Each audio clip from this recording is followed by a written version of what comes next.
Thank you, Bob. I just told Linwood, I said that's the best introduction I've ever had. Not only that, it's the second opportunity he's had to introduce me at a similar event, and it's the second time he hasn't done so. I think there's a message in there. In any event, I would like to announce that I am Governor number 2 for tonight. You've only got 7 more to go. In case you didn't happen to read the fine print in your program. Thank you for coming anyway, and for not leaving once you'd finished your dessert. As you've probably heard, the media, or some of the media, at least up in the Washington area, are referring today as the end of an era. It was Shuttle Discovery's last flight. It was visible in all of the Washington area. People in any of the buildings apparently got a very good close-up look of the Shuttle Discovery on the back of the 747 that was carrying it. And Lynn and I weren't able to see it. We went to a funeral in Winchester, and we heard about the plane getting ready to take off, and we were coming back about the time the flight was taking place. But it was an end of an era in another way that I just mentioned in passing that many of you are probably not aware of. We'd gone to Winchester to attend the funeral of Marguerite Smith, and many of you here tonight knew Marguerite, and certainly knew her late husband, Al Smith. And if anyone could be described as part of an era, I think most of you would probably have to agree that Al fell into that category. He didn't have a whole lot of formal education, but Al was as wise as just about anybody I ever met about how the Virginia government, and he always had an interesting way of saying it, operated. And Linda and I were very pleased to be able to pay our respect to the end of that era today as well. I was intrigued by a sentence in our instructions on getting here from Bob Gibson, who wasn't planning on introducing me, as you could probably tell. In fact, he almost introduced Jerry Beliles, and I will remember Jerry. I'll get you. But I'd like to read just one sentence from the instructions that he sent to all of the governors and former governors, and it quoted, each governor is asked to bring no more than 4 aides, bodyguards, or security personnel, unless he is a sitting governor, in which case 5 are permitted. Now, Lynn, my question to you is, what does he think we are doing now? Or what are the others doing that we haven't heard about? Anyway, it's nice to have a chance to be together with all of those who've had the privilege of serving in this office, especially when it's not at a funeral. Well, my topic tonight is education, and I'd like to begin by saying that Lynn's decision to personally escort his daughter, Kayla, to the majority black John F. Kennedy High School here in Richmond on August 31st, 1970, and I agree completely with my mentor, Colgate Darden, did more to advance the cause of civil rights than any single act in my lifetime.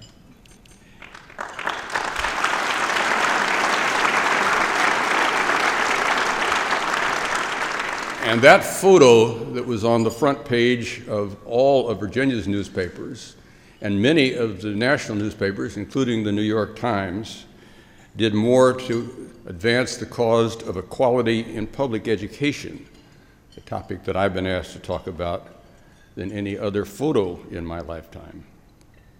It proved the old adage that a picture is worth 1,000 words. And I'm not just saying that 42 years later. I was saying that when I was a Democratic candidate for governor, and Lynn Holton was still a practicing Republican.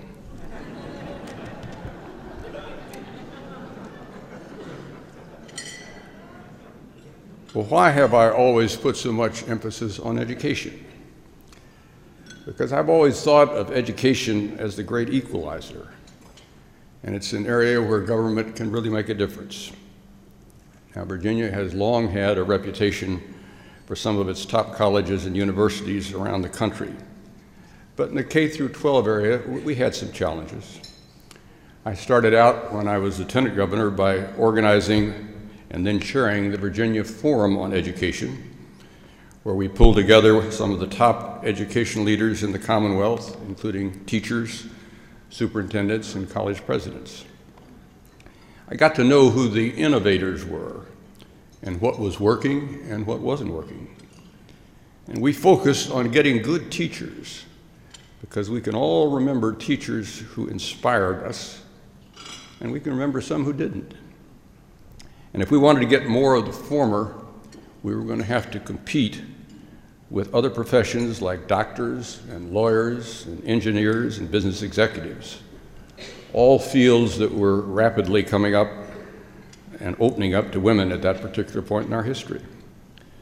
The best and the brightest now had more choices. Now, admittedly, not many teachers have ever gone into teaching to get rich, but they've got families to feed, and they want to be respected. And that was an area where we could have an impact. When I was putting together my cabinet, I had just about decided on a Secretary of Education, who happened to be a highly respected college president here in Virginia.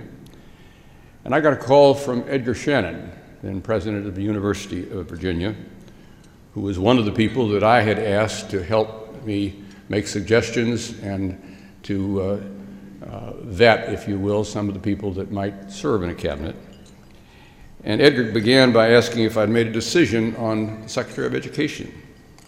I told him I was leaning at that point. I didn't say who I was leaning toward, but I hadn't made a decision. He said, please don't make a final decision until you've talked to John Castine, who was then director of admissions at the University of Virginia. And I agreed. I met with John for well over an hour and offered him a job. And he had a whole lot of really innovative ideas that appealed immediately to me. And by the time we had finished our conversation, he'd agreed, and he said he'd take the challenge.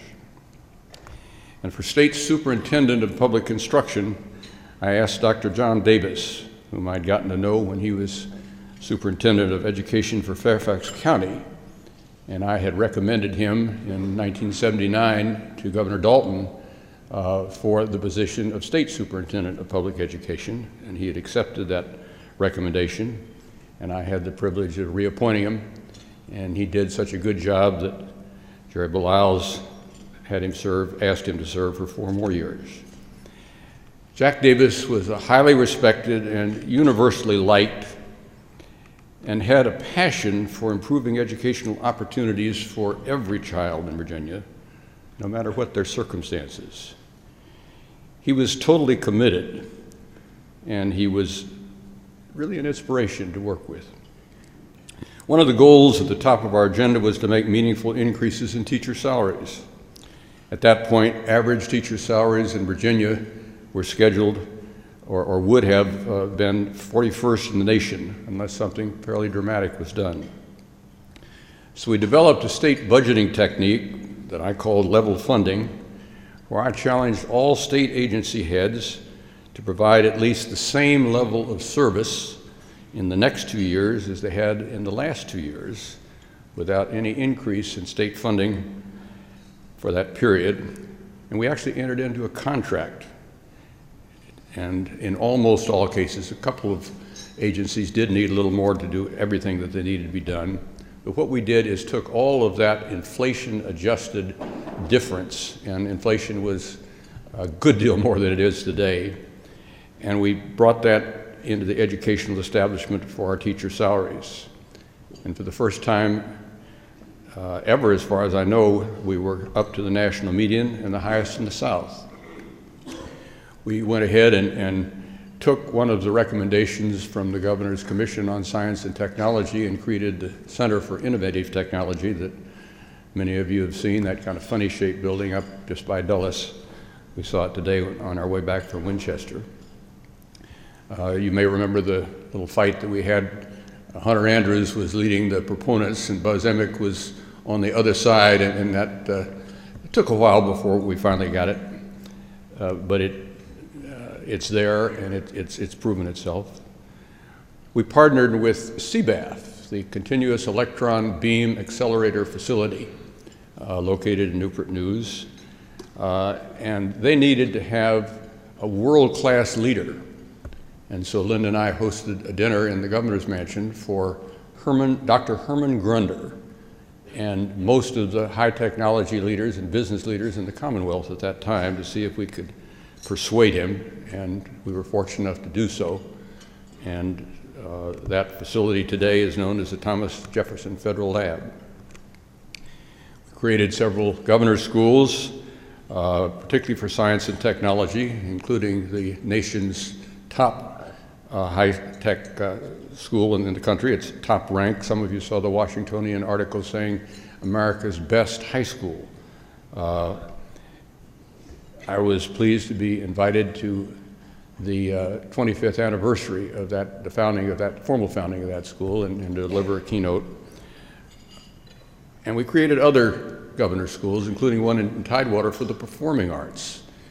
And for those of you who have heard the strolling strings that play at state dinners and other major functions, this group put on a performance that was every bit the equal of the strolling strings that play at the White House. We put together the Verina Project for distant learning, and we established statewide standards for student test scores the first time that had been done. And the test scores began to improve, so we could see that there was a direct relationship. I gained a certain amount of credibility on the subject when all of our daughters agreed to attend public schools here in Richmond City, although the late Richmond News leader ran 3 full-page editorials in a row criticizing that decision. Oh, how I miss Ross McKenzie. Now, we didn't need to do anything as dramatic as Linwood and Jinx did. Jinx actually took Taylor, who became a judge and the First Lady of the Commonwealth. We just kissed our 3 daughters goodbye as they left the executive mansion, but we later found out that the press followed them into their classrooms, and you can imagine how 3 young ladies would feel having the press stepping over all of the students at a time they're trying to get welcomed into a whole new environment.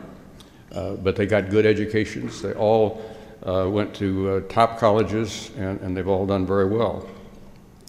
And while our 2 older girls later got involved professionally in pursuits involving education, our youngest daughter actually became a classroom teacher, something that I had long been seeking, a tremendous pride in her. For the last 12 years, she has taught math and been a winning coach for most of her years, one year undefeated, a couple of years not quite so good, but thoroughly enjoyed it, and we're very proud of her for doing it.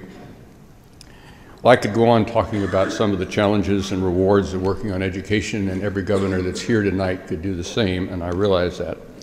But it's time to hear from our next governor, my friend Jerry Baliles. Now, Jerry didn't just parachute in, as Henry Howell once suggested that I had by starting out with lieutenant governor. Jerry built a record in the House of Delegates and then as Attorney General that made him a lock for governor. And with his record since leaving office, which was very much on a parallel with what he did while he was in office, and most recently as director of the highly acclaimed Miller Center at Virginia, he continues to demonstrate the qualities that all of us were proud to have him as our governor. It's my pleasure to introduce our Commonwealth's 65th governor, the Honorable Jerry Baliles.